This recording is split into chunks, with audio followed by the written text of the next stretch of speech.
রাধা রাধা বন্ধুরা, তো দেখুন পাশের বাড়ির গাছের থেকে অনেকগুলো আম। এই যে দেখুন আম গাছটাও দেখুন, যে আম গাছ এতগুলো আম। আর ওখানে মা বানাচ্ছে, আপনারা দেখলেন। এইদিকে আসুন, এই যে ওই যে দেখুন অনেকগুলো আম। এখন শেষ হয়ে যাবে আমগুলো, অনেক ছোট ছোট হয়ে গেছে, আর আম হবে না এগুলা। তো ওই যে দেখুন আমি এখন ধুবো, চলুন অনেক ভারী।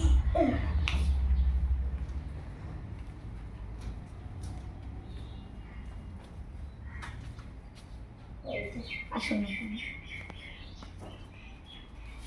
হ্যাঁ, দেখুন অনেকগুলো আম, আরও আম ছিল, ওগুলো ফেলে দিতে হয়েছে, নাহলে মানুষকে দিয়ে দিয়েছে অনেকগুলো, আর অনেকগুলো খাওয়া হয়েছে।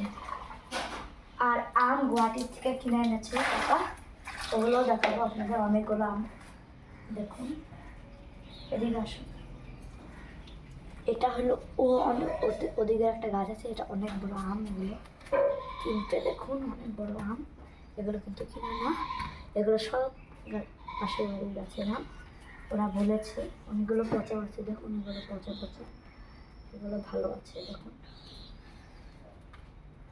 পাশের বাড়ির লোক বলেছে এগুলো নিয়ে দিতে, ওরা এখানে থাকে না, ওদিকে থাকে, ওরা নিয়ে যায় কোনো কোনো সময়। দেখুন কত ভালো আম, এটা অনেক পেকে গেছে। এখন একটু ভালো করে ধুই।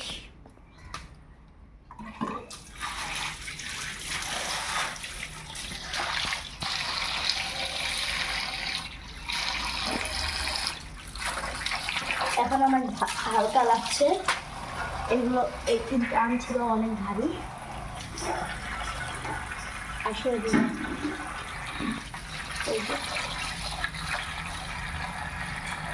এখন পচাগুলো বাঁচতেও হবে। এটা অনেক ছোট আম, দেখুন কাঁচা। এগুলো